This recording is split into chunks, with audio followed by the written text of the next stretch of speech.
Bien, muy buenas a todos y a todas. Bienvenidos a un nuevo Experts.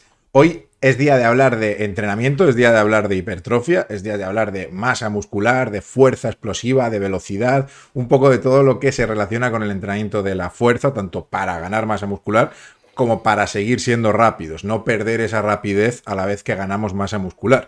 Y tenemos un invitado especial, una persona que controla muy bien este tema, que es Rodrigo Alvira.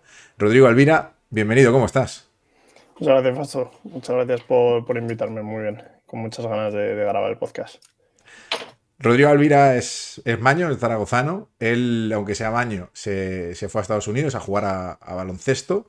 Entonces estuvo 4 años siendo jugador de baloncesto en Estados Unidos y luego pues ya se quedó allí como especialista en alto rendimiento. Lleva como, luego me corrige si me equivoco, pero como 6 años de entrenador Hmm. en Estados Unidos, especializado más en atletas de élite de vóley y de baloncesto. Y también es el fundador de Spaniard Performance, si no me equivoco. ¿Todo es correcto? Correcto, todo correcto. Si no me puedes corregir. Entonces, es un tío que controla mucho todo lo que es el entrenamiento de atletas de élite, tanto de baloncesto y vóley sobre todo, pero bueno, toca un poco todos los palos. Trabaja allí en Estados Unidos, aunque ahora le pillamos en Zaragoza. Y nada, pues esperemos aprender mucho de todo lo que nos tiene que aportar, que es un montón. En redes sociales, por si no lo conocéis, está como Spaniard Performance, que lo pondré yo por aquí para que todos podáis acceder a su Instagram y a todas sus redes. Y también en su página web, que yo estaba echando un ojillo y también está muy guay. Sí, sí, hay algunas cosas por ahí también. Pues nada, si quieres, empezamos. Vamos a hablar, como he dicho, vamos a hablar sobre hipertrofia, que es ganancia de masa muscular, para que no lo sepa, y fuerza explosiva, que es pues, esa capacidad de mantener la velocidad en el trabajo de fuerza. Entonces, aunque tocaremos un poco todo, vamos a estar muy centrados en cómo ganar masa muscular, cómo los atletas pueden ganar masa muscular sin perder velocidad, ¿vale? Porque al Ujú. final en alto rendimiento es muy importante la velocidad y también es importante tener en determinados campos de ese alto rendimiento tener una buena masa muscular. Entonces, lo primero que te quería preguntar, Rodrigo, es para contextualizar un poquito cuál es la diferencia entre fuerza hipertrofia y fuerza explosiva. Sí, a ver, es un tema que además tiene un montón de ramas por las que nos podemos ir para hablar, porque a mí es un tema que me gusta muchísimo porque eh, muchos deportistas al final lo buscan, saben que quizá no sea lo que más necesitan, pero sí que sigue siendo una de las cosas que más buscan porque es lo que más les gusta. Aunque tú seas deportista, como futbolista, como jugador de básquet, como jugador de vóley, cualquier deportista realmente, sobre todo masculino, busca tener pues una figura, busca tener una cierta masa muscular, una presencia en el campo, en la pista, donde sea. Entonces sigue siendo algo importante porque los deportistas lo requieren a nivel mental y luego sabemos que la masa muscular juega un papel importante a la hora de producir fuerzas y a la hora de proteger el resto de las estructuras del cuerpo de lesiones. Entonces, cuando, como dices tú, esa diferencia entre los dos tipos de fuerza, yo no diría que es tanto una diferencia entre fuerza, la fuerza siempre es la misma, la fuerza es fuerza, y yo siempre lo digo así. Lo que pasa es que a nivel neural nosotros podemos acostumbrar a nuestro sistema neuromuscular a aplicar la fuerza en diferentes velocidades, en diferentes patrones. Entonces, nosotros cuando trabajamos con cualquier deportista y realizamos un levantamiento buscando una ganancia de fuerza, siempre una de las cosas que tenemos que buscar siempre es el máximo esfuerzo, sobre todo en la fase concéntrica, incluso algunas veces en la fase excéntrica, pero buscamos siempre la máxima capacidad de ese ratio de producir fuerzas, de producir esas fuerzas lo más rápido posible. Queremos levantarnos lo más rápido posible, queremos despegar lo más rápido posible. Siempre buscamos aumentar ese ratio de velocidad al cual somos capaces de aplicar la fuerza. Y si nos vamos a un deportista, que puede ser un culturista, un powerlifter en algunos casos, pues nos vamos a encontrar con deportistas que lo que buscan es que la carga se levante, que la carga empiece en el punto A y acabe en el punto B. No importa ni siquiera cuánto tarde esa carga en levantarse. Es verdad que si hablamos de un powerlifter, pues si tardas mucho va a haber demasiada fatiga para que consigas terminar el levantamiento. Si estamos hablando de hipertrofia, pues en muchos casos un culturista no le va a importar que la carga tarde más tiempo de A a B si está recibiendo el mismo estímulo. Si podría en una repetición conseguir el estímulo de 2, pues no le va a importar y lo que va a buscar al final es un estímulo de tiempo bajo tensión y muchas otras cosas que, que podemos encontrar en levantamientos más lentos de ese trabajo de fuerza hipertrofia, digamos. Entonces, la fuerza es fuerza, al fin y al cabo, es más bien el objetivo que nosotros estemos buscando con ese tipo de trabajo de fuerza y al final la velocidad y el tipo de aplicación de fuerza que nosotros estemos buscando, que es un poco al final la intención que nosotros ponemos detrás de esa carga. Qué bueno.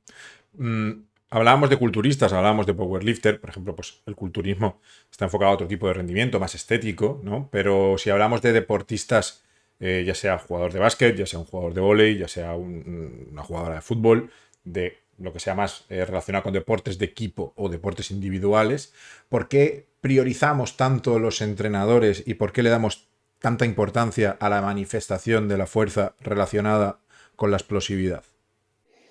Claro, al final en la mayoría de deportes la mayoría de deportes digamos que tienes un tiempo muy limitado para realizar una acción. Entonces, la habilidad que más destaca en cualquier deportista es la capacidad de, en ese tiempo tan limitado que tiene, producir la máxima cantidad de fuerza posible para poder o escaparse o llegar a o cambiar de dirección o cualquier tipo de acción que determine un poco apuntar un punto, el marcar un gol, conseguir el objetivo principal de ese deporte que se basa realmente en un tiempo, en un corto periodo de tiempo, en el cual nosotros tenemos que ser capaces de hacer lo máximo posible. Entonces, al final es, en el mínimo tiempo posible, hacer lo máximo posible. Es nuestro objetivo final principalmente es lo que va a determinar digamos, el resultado de un partido, el resultado de una acción dentro del propio deporte. Y mayores ganancias de masa muscular, mayor grado de hipertrofia, digamos, ¿tiene algún tipo de relación directa con ese grado de ganancia de velocidad en la aplicación, en el deporte? Claro, esa es la pregunta más. Yo creo que nos hemos hecho todos y todo el mundo, todo deportista se hace también porque dice, wow, pero claro, yo veo deportistas que son muy rápidos y están muy fuertes. Otras personas van a ver deportistas que son muy delgados, son muy rápidos y son muy fuertes. Entonces, yo sí que creo que la masa muscular hasta cierto punto va a jugar un papel importante. Ahora bien, tenemos que saber qué viene primero, la masa muscular o la velocidad y luego la masa muscular. Entonces, perdón, cada deportista va a tener una manera de un cuerpo, ¿no? Digamos, una fisiología y un tipo de desarrollo diferente al siguiente. Podemos encontrarnos con deportistas que de por sí, solo con el propio entrenamiento, van adquiriendo una gran cantidad de masa muscular y otros deportistas que no. Entonces, vamos a encontrarnos con deportistas de diferentes fenotipos, digamos, de diferentes formas, pero que son capaces de realizar un poco quizá lo mismo. También tenemos que tener en cuenta que la altura del deportista va a determinar mucho cómo se ve ese deportista. Un deportista más alto, por mucha masa muscular que lleve en algunos casos, se va a seguir viendo bastante espigado. Se le va a seguir viendo más largo, más alto, más esbelto, pero no se le va a ver tan grandote, que si nos encontramos con otros deportistas como en rugby, por ejemplo, que tienen el centro de masa más bajo, aunque siguen siendo deportistas bastante altos en algunos casos, fútbol americano, que no nos encontramos con tíos tan altos como puede ser en baloncesto, pues podemos encontrarnos con un tío que mida 1,60, 1,70, que con un tío que mida 2 metros pueden llevar la misma cantidad de masa muscular encima, o incluso el tío de 2 metros lleva más masa muscular encima, pero no se le ve tanto, no parece que sea tan musculoso.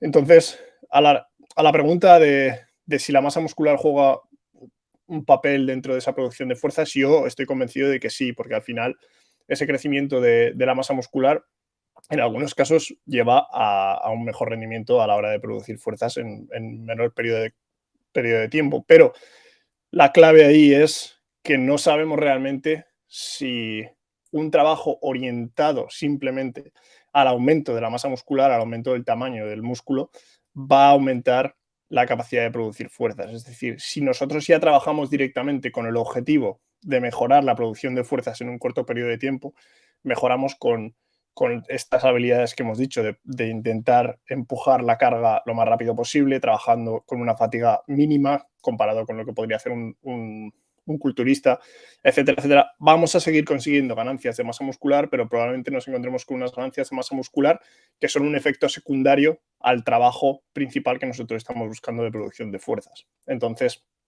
yo sí que considero que podemos conseguir una masa muscular que sea más, digamos, no me gusta esta palabra, pero funcional a la habilidad que nosotros queremos buscar, que es la de producir fuerza rápido, comparado con la masa muscular que se puede conseguir a través de un entrenamiento con mayor fatiga, con levantamientos más lentos, en los cuales podemos conseguir una masa muscular quizá más con mayor tamaño, pero con una menor capacidad de producir esas fuerzas a alta velocidad. Y eso no, es que ya no depende tampoco del tamaño o no del músculo, sino de las capacidades neuromusculares que nosotros desarrollamos a través del entrenamiento. Al final yo he visto en lo que tú estás comentando, hay un detalle que me ha gustado mucho, que era que has comentado, es importante hasta cierto punto. Y es como, yo lo que llevo viendo, sobre todo hace tiempo, si nos fijamos, por ejemplo, en el atletismo, que hace poco han sido los mundiales, yo me acuerdo, siempre me ha encantado el atletismo desde pequeño y lo he visto mucho. Y comparas lo que ocurría hace 20 años con lo que ocurre ahora. Cuando veía los mundiales de atletismo, Olimpiadas hace 20 años, era la obsesión por ver atletas, como tú decías, gigantes. Tú ponías los 100 metros y eran gigantes, ponías los 200 metros lisos y eran gigantes. Y como la tendencia ha ido a tener físicos más acordes a su estatura y su propia genética. Entonces, te vas a unos 200 metros y ves atletas. Un caso muy específico, por ejemplo, sería Usain Bolt, que todo el mundo lo conoce, que también es más alto y como tú indicabas, pues no tiene, no se le ve tan grande, aunque tiene mucha masa muscular. Pues si te fijas en los corredores de 100 y 200, por ejemplo, se ve como ahora ya no se prioriza tanto el ganar masa muscular por ganar, sino darle funcionalidad o ser específicos en el trabajo de esa masa muscular. Y algo que mucha gente no sabe, que me gustaría que nos introdujéramos ahí, es que no es tan importante la cantidad de masa muscular que tengas como la forma o la eficiencia en utilizar la masa muscular que ya tienes mediante reclutamiento muscular, sincronización y demás. ¿Nos podrías hablar sobre la capacidad de utilizar esa masa muscular a nivel neural, la capacidad de poder activar la mayor parte de nuestra musculatura, que es lo que realmente diferencia a un atleta de otro? Sí, o sea, esa parte es súper importante porque al final la masa muscular es una parte importante y que se habla mucho porque es algo muy visible, pero tenemos que tener en cuenta que el músculo trabaja con muchas otras estructuras que van a encargarse de producir fuerzas. Primero, la parte neural, que va a ser la parte principal, y después en conexión con tejido conjuntivo, como pueden ser los tendones, que van a encargarse de gran parte de esta producción de fuerzas a mayor velocidad, como puede ser a nivel elástico. Entonces, el músculo tiene que tener esa capacidad, tiene que tener la capacidad de producir fuerzas en conjunto con estas estructuras. Entonces, todo esto va a estar determinado por como dices tú, la coordinación. Tenemos coordinación intra e intermuscular. Tenemos la capacidad de los músculos de coordinarse entre ellos según el tipo de patrón de movimiento que tú estés generando y la capacidad del músculo de coordinarse dentro de sí mismo a la hora de, digamos, esa capacidad de dispararse, de activarse a nivel neural. Entonces, esa parte es súper importante porque el tamaño del músculo no solo va a venir determinado por la cantidad de fibras musculares, sino también por el tamaño de fibras musculares. Y nos estamos olvidando también de cada una de esas fibras musculares tiene que estar en consonancia, digamos, con esa acción que nosotros estemos realizando de alta velocidad. Es decir, si nosotros tenemos una gran cantidad de masa muscular y que no podemos decir esto es elucubrar un poco, pero no vamos a decir que es una masa muscular inútil porque no está colaborando, digamos, con todo el movimiento que nosotros realizamos, pero sí que es verdad que nuestro cuerpo va a tener que acostumbrarse a la cantidad de masa muscular que nosotros llevemos a la hora de conseguir que esa masa muscular se active en los momentos que tiene que activarse, se coordine de la manera que tiene que coordinarse y que trabaje también con estas estructuras tendinosas y a nivel elástico en las acciones que lo requieran. Entonces, yo creo que eso viene determinado sobre todo a través del entrenamiento que nosotros realicemos. Si nosotros, primero, que eso va a venir muy determinado por la eficiencia y lo experto que sea un deportista en los movimientos que hace, que eso básicamente va a ser a través del entrenamiento deportivo, a través de la competición, a través de exponerse a esos movimientos de manera repetida, porque ese es el proceso de aprendizaje motor y dentro del proceso de aprendizaje motor, una de las cosas que vamos a conseguir es esa coordinación neuromuscular, tanto intra como enter, como en la capacidad de colaborar con los tendones, como las capacidades elásticas. Y todo eso va a venir determinado por esa parte y también por nosotros el estímulo que impongamos sobre nuestro cuerpo dentro del gimnasio. Si nosotros estamos exigiéndole constantemente al cuerpo de, sí, tenemos esta carga aquí, la cual estamos trabajando a repeticiones 1, 2, 3, 4, 5, lo que sea, pero en cada una de esas repeticiones nosotros estamos buscando el maximizar la velocidad a la cual yo levanto, puede que al ojo externo no se vea muy rápido, pero la intencionalidad del levantamiento sí que es de hacerlo rápido. Entonces, una vez eso sucede a nivel neuromuscular, tu cuerpo está intentando reclutar la máxima cantidad de fibras posibles, sobre todo cuando hablamos del trabajo de fuerza. Si estamos hablando de un trabajo de velocidad, estamos hablando de un trabajo de sprint máximo, de sprint resistido, de sprint asistido, nos encontramos con lo mismo, ¿no? Estamos buscando outputs que son máximos. Para conseguir outputs máximos, estamos buscando el reclutamiento de todas las fibras posibles.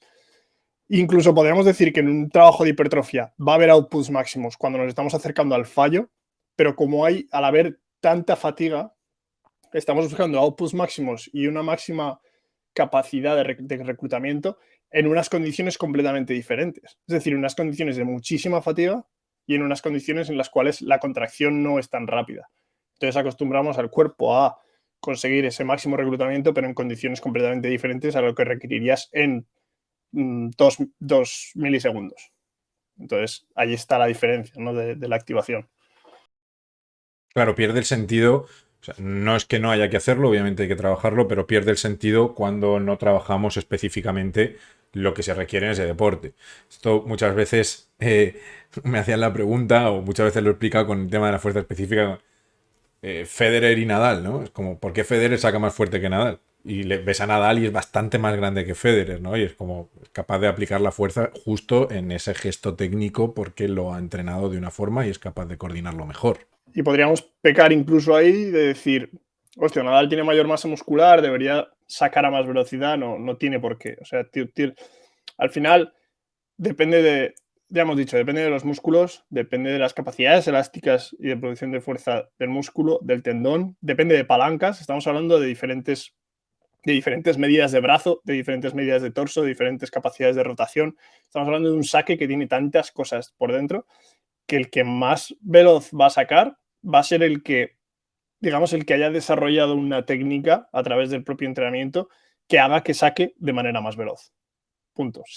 Si Rafa, que yo ahora mismo no tengo ni idea de entrenamiento de ninguno de los dos, pero si Rafa ha entrenado para buscar un saque más que fuerte, pues más estratégico, o tiene que centrarse más en que la bola entre en ciertas áreas de la pista, pues va a sacar más lento que Federer, digamos, o que... Sí, has dicho Federer, ¿verdad? Sí, he dicho Federer.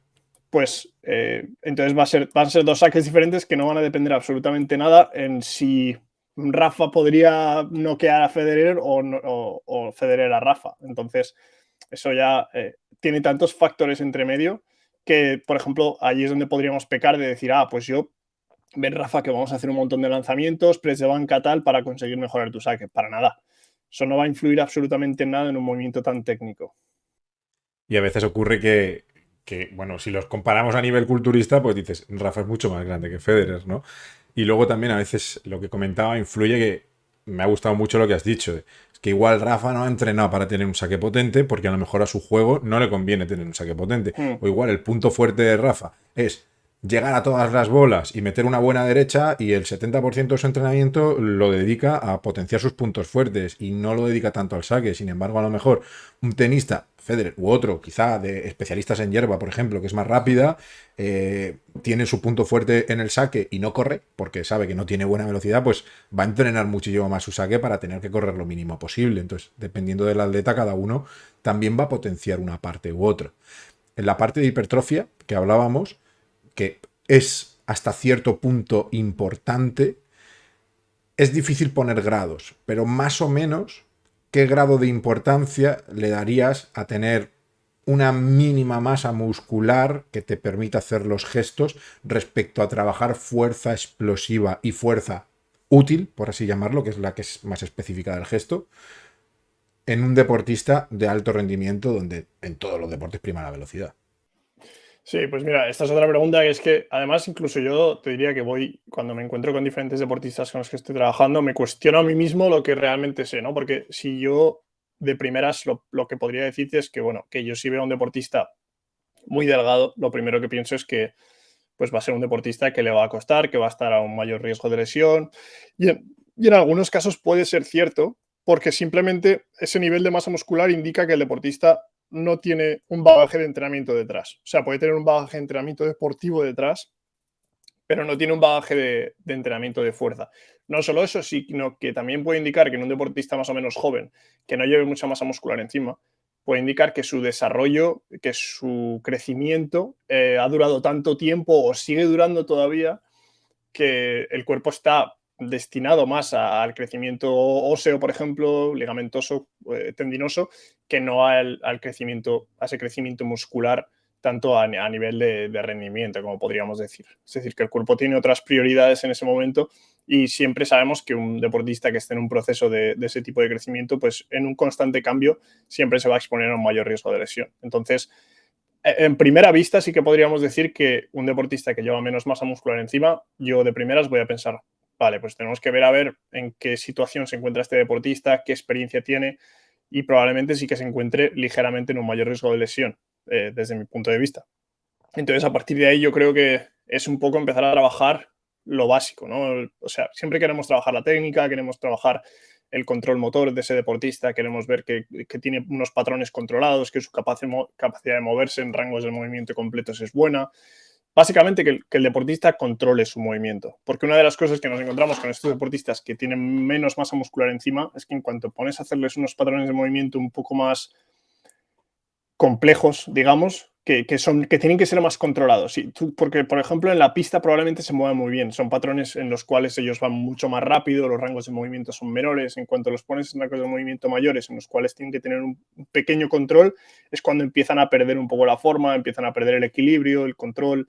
Entonces ahí es cuando ese es el trabajo principal, ¿no? Que aunque trabajemos a unos volúmenes mayores, con unas cargas menores y poco a poco vayamos aumentando la carga, trabajemos incluso en repes que para mí son más altas, como pueden ser 8 o 10, que en un deportista yo casi nunca las utilizo, pero sí que pueden ser útiles para que ese deportista empiece a despertar, digamos, conciencia sobre su cuerpo y empiece a despertar un poco ese crecimiento de masa muscular que puede venir de manera natural al exponerse a cargas externas. Entonces yo creo que empezar por ahí puede ser muy importante y es una parte muy sencilla del entrenamiento y que no solo eso, sino que va a otorgar unas ganancias de, de capacidad de producción de fuerzas, un aumento de la producción de fuerzas a alta velocidad y a baja velocidad también, porque va a haber unas adaptaciones neurales muy rápidas, va a haber unas adaptaciones de crecimiento muscular muy rápidas también, porque es las primera vez que se están exponiendo a ese estímulo y, y realmente no vamos a ver unos cambios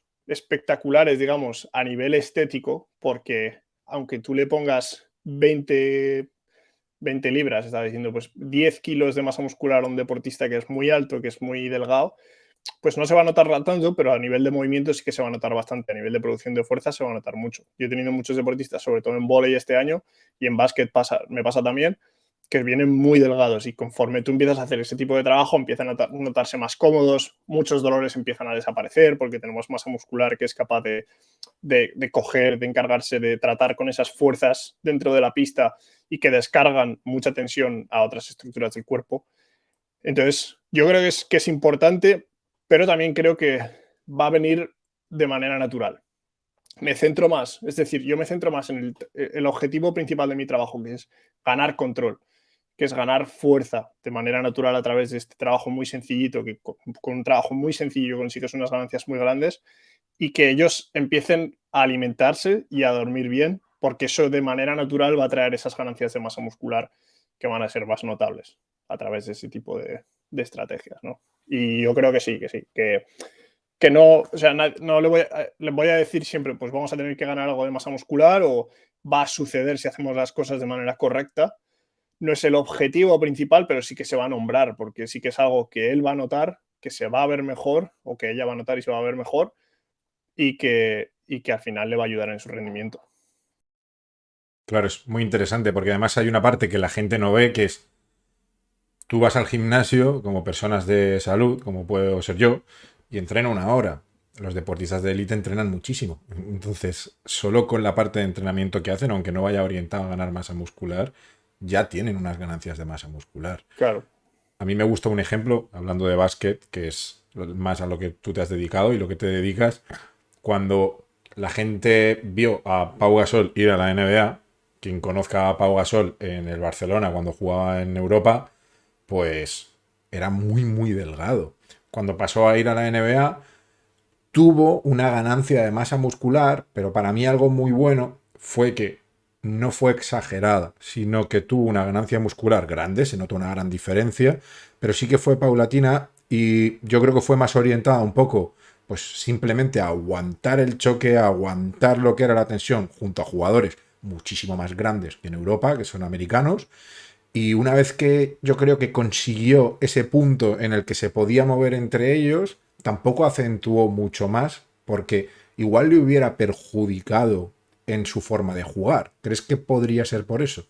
Sí, sí, sí. Y son esas ganancias un poco más tempranas de las que hablamos, que igual, y yo no conozco el trabajo que se hizo, ¿eh? Quizá fue un trabajo más orientado a la hipertrofia, porque te puedes encontrar con cualquier tipo de entrenador que tenga un objetivo cualquiera, pero al final son esas ganancias al inicio, durante el primer año, los primeros años que, como dices tú, son muy paulatinas, que tú puedes ver, puedes ir viéndolo a lo largo de los años y decir, bueno, pues Pau Gasol sí ha ido creciendo, tal, pero no le ves que dices que de repente, pum, ha reventado.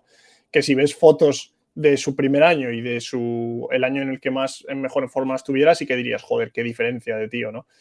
Pero, pero bueno, que probablemente vienen de manera natural a través de ese entrenamiento ya más orientado a la fuerza. Pero sí que es verdad que de manera natural el preparador físico lo primero que va a pensar es, bueno, una de las cosas que va a pasar aquí y lo que más se va a notar es que el tío va a crecer muscularmente, se le va a ver más grande, se le va a ver más fuerte.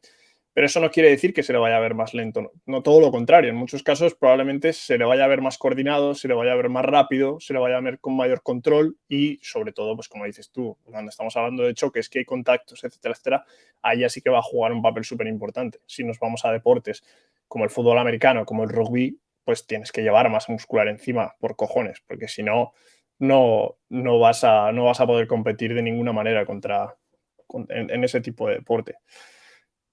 Eso hay una tendencia ahora en el fútbol que se habla mucho, sobre todo pues jugadores que se ven muy grandes como Adama Traoré o jugadores que se ven con muchísima masa muscular y se habla durante mucho tiempo sobre una tendencia en la cual yo no estoy del todo de acuerdo, que es el fútbol tiende a eso. Yo no creo que el fútbol tienda a eso, sí que creo que el fútbol tiende y ha tendido ya a una mejor preparación física, porque tú ves el fútbol de los 80 y no había nadie preparado físicamente, hoy en día están mucho más afinados y están mucho más fuertes, pero por las características del propio deporte, llámese fútbol u otro deporte, no como fútbol americano, que por ejemplo sí que necesitas choque y necesitas masa muscular, no creo que la tendencia vaya a ser ver jugadores de fútbol gigantes, sino que va a ser jugadores de fútbol con masa muscular mayor que antes, acorde a sus características, pero también no creo que masas musculares exageradas vayan a beneficiarte en determinados deportes como el fútbol. Sí, y luego, o sea, eso está clarísimo. O sea, el deportista al final va a llevar la masa muscular encima que le haga sentir cómodo. Hay muchos deportistas que son muy conscientes de eso y en el momento en el que ven y que puede pasar, que una ganancia de masa muscular que se produzca de manera natural por el entrenamiento empieza a interferir de alguna manera, eso se va a atajar, porque a esos niveles va a ser así. En cuanto a hipertrofia o fuerza explosiva, yo también considero que lo más importante o de las cosas más importantes es esa combinación de fuerza explosiva, fuerza-velocidad de la que hemos hablado, combinada también con los gestos del propio deporte, porque al final, principio de especificidad del deporte, y esto para mí es muy importante. Si en algún momento tú decidieras que sí que hay que hacer un proceso de hipertrofia con un atleta, imaginemos, porque viene excesivamente delgado o porque ha tenido una lesión y ha perdido masa muscular, ¿en qué momento de la temporada ubicarías ese proceso de hipertrofia en el que quizá, aunque no queramos, va a trabajar un pelín más lento? Sí, o sea, eso va a pasar y puede pasar en muchos casos, incluso puede pasar en deportes que lo requieren, como hemos dicho, fútbol americano y rugby, por ejemplo, son deportes que deberían y en algunos casos van a centrarse en el trabajo de ganancia de masa muscular. Entonces, al final tenemos que tener en cuenta que va a ser el trabajo a nivel fisiológico más inespecífico hacia lo que nosotros queremos realizar en nuestro deporte. Es verdad que también esto suena muy catastrófico, pero tenemos que tener en cuenta que esto probablemente en un deportista que practica el deporte de manera regular, que no solo va a realizar su trabajo de hipertrofia, sino que va a hacer trabajo de velocidad en el campo, va a hacer trabajo de cambio de dirección, etcétera, etcétera, el efecto que este tipo de trabajo puede tener sobre nuestro rendimiento no es tan grande como parece, porque tenemos que tener en cuenta que el ratio de trabajo que nosotros tenemos entre nuestro deporte y el trabajo de fuerza va a ser muy pequeño. Si nosotros trabajamos 1 hora de fuerza al día, digamos, cada día, 5 horas a la semana, pero trabajamos 2 o 3 horas de deporte y de trabajo de velocidad en pista y campo al día también, pues el ratio va a ser un 3-1, un 2-1, que va a ser mucha diferencia, ¿no? Estoy haciendo el doble de trabajo de velocidad que estoy haciendo de hipertrofia. Entonces, eso es lo primero.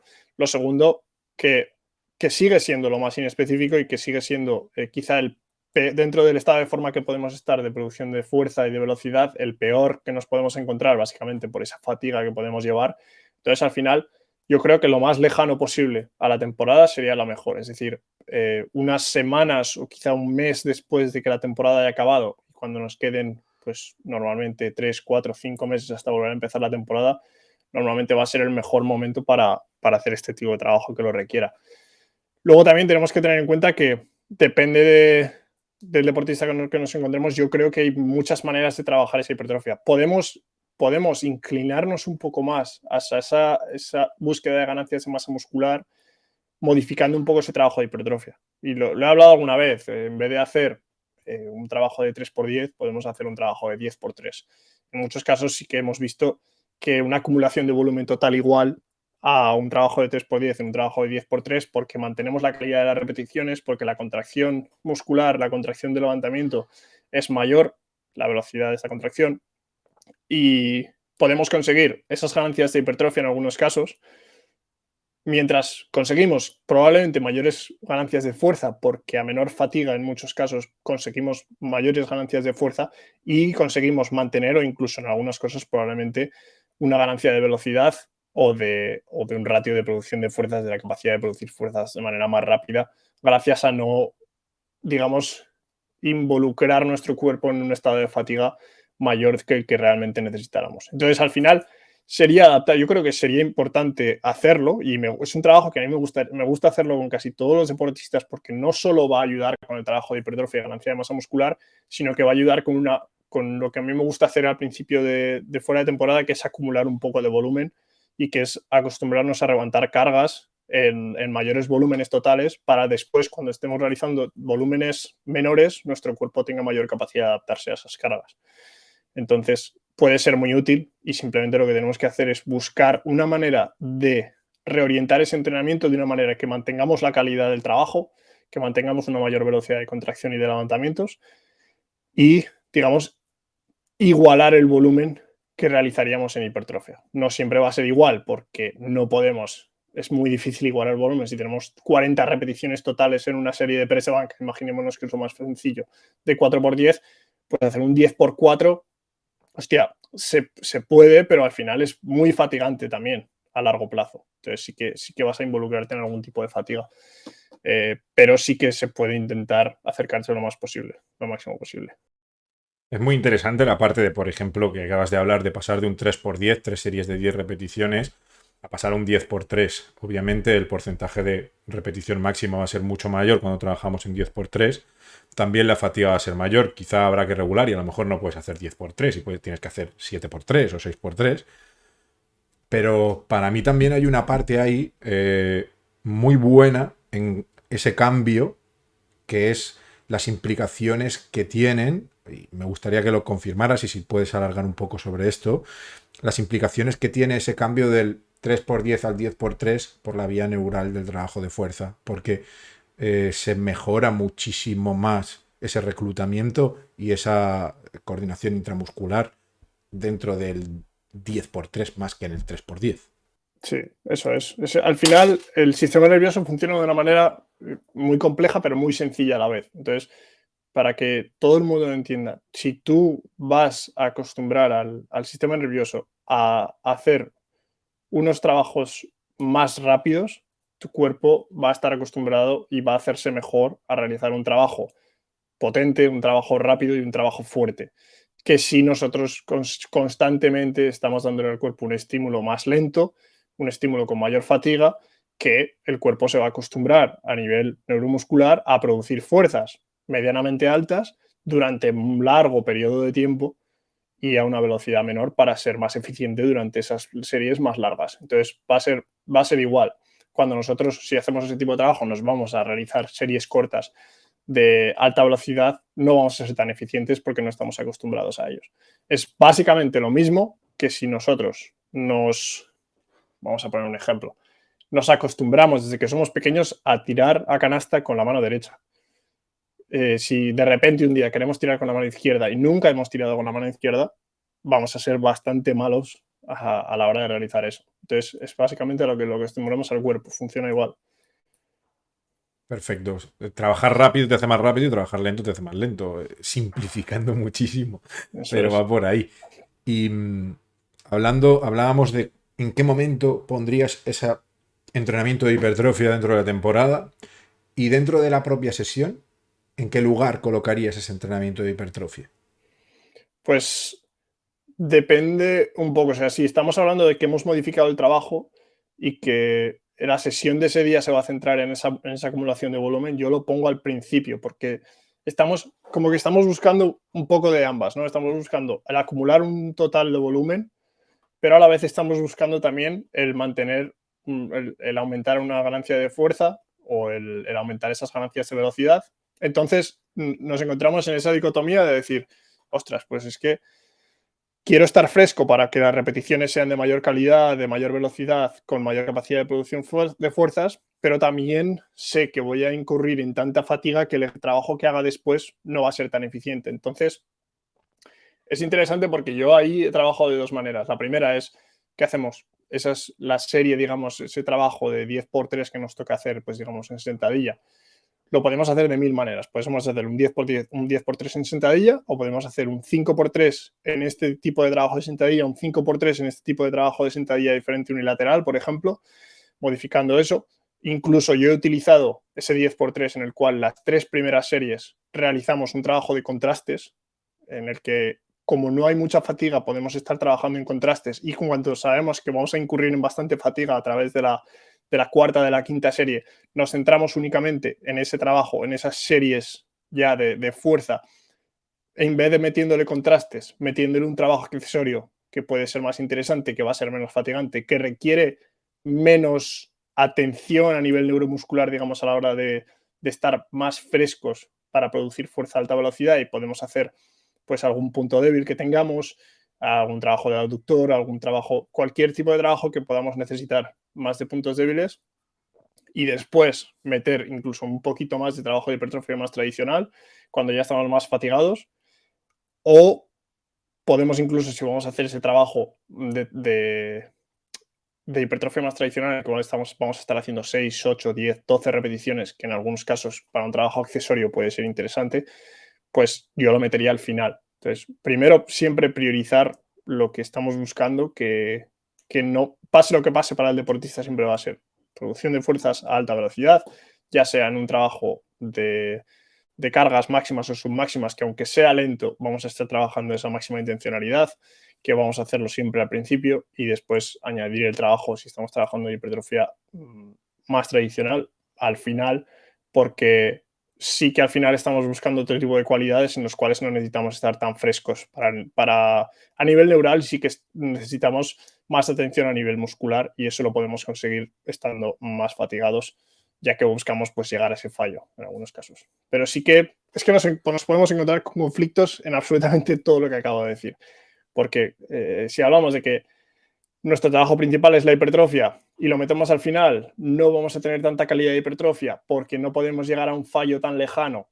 Entonces, hay No se tantas... puede tener todo, ¿no? Claro, entonces hay que buscar al final qué es lo principal que nosotros buscamos en un deportista y qué es lo secundario. Porque aunque digamos, si tenemos cuatro objetivos diferentes, si ponemos el de hipertrofia como segundo, sigue siendo importante, aunque el primero siempre lo mantendremos igual. aunque sea el segundo, podemos tener otros objetivos detrás que van a ser incluso menos importantes y podemos seguir dándole cierta importancia a ese trabajo de hipertrofia. O la última opción, que también si alguien tiene tiempo, es hacerlo en una sesión completamente. Ya. Eso estaba pensando yo ahora mismo, que si, por ejemplo, quiero hacer un trabajo de técnica, que es, yo lo hago a veces, quiero trabajar un trabajo de técnica específica, o un trabajo que prima más la propiocepción cara a prevención de lesiones en la temporada, que son trabajos que tienes que tener mucho enfoque en ellos a nivel mental y quieres meter hipertrofia, pues casi mejor que lo hagas en sesiones separadas, porque al final dices, quiero hipertrofia, lo pongo al principio y vas a estar reventado para trabajar la técnica. Quiero técnica, la pongo al principio, cuando llegues a la hipertrofia ya no vas a generar la misma fatiga. Entonces, a veces es priorizar un poco y saber que no puedes tener todo en la misma sesión y ir Eso, modificando en función de la temporada, entiendo. eso es.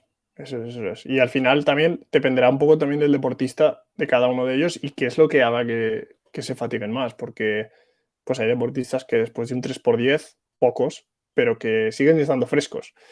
Es verdad que podemos empezar a discutir ya, bueno, pues sí, entonces no ha habido un esfuerzo suficiente, tal cual, pero sí que es verdad que nos vamos a encontrar con deportistas que X trabajo les afecte más a nivel de fatiga y otro tipo de trabajo les afecte menos. Y eso puede cambiar de deportista a deportista, aunque haya generalidades.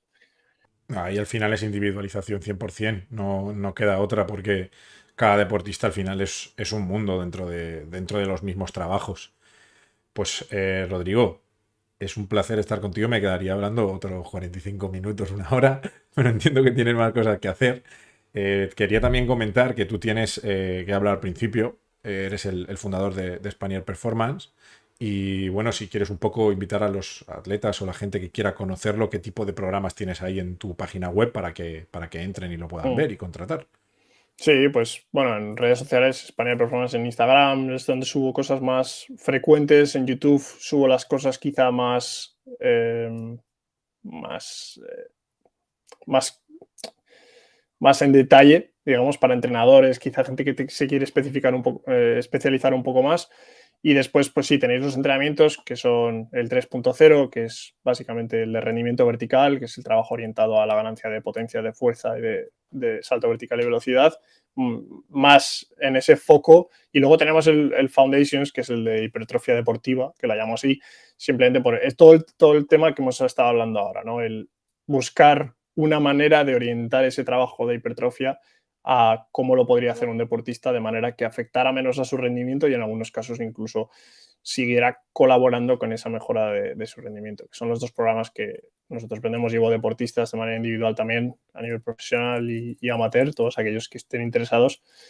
Pero bueno, esto lo que más me gusta es informarme, informar a los demás y eso, los podcasts la verdad es que me lo paso genial, sobre todo porque me voy dando cuenta de que antes, quizá en podcast que hice en 2020, que me invitaron a muchos por la pandemia, pues hablaba como con más confianza de la que puedo hablar ahora, simplemente porque ahora conozco tantas cosas más de las que conocía antes, que cada vez que, como hemos hablado antes de dónde meter la hipertrofia, pues a la cabeza me vienen 300.000 tipos de opciones, entonces yo no sé cuál contarte porque tengo Nos hacemos, hay nos tantas maneras de hacemos hacerlo. nos hacemos más cautos con el tiempo. Yo al final me pasa como a ti, cuando hacía formaciones con 25 años, que estaba dando formaciones, y ahora tengo 35 años y digo, era muy echado para adelante. Es Claro, como, esto es piensas mucho más que relativo. las tres cosas que conoces son las más importantes y luego te das cuenta de que hay 10 más y que todas pueden funcionar.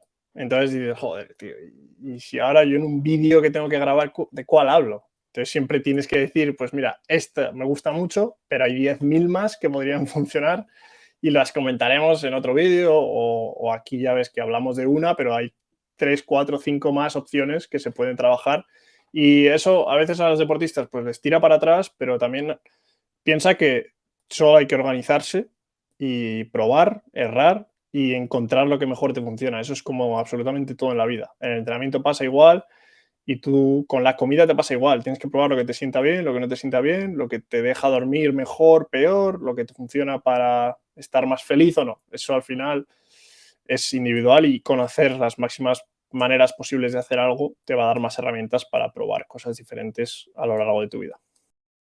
Te hace mucho más versátil, la verdad que sí.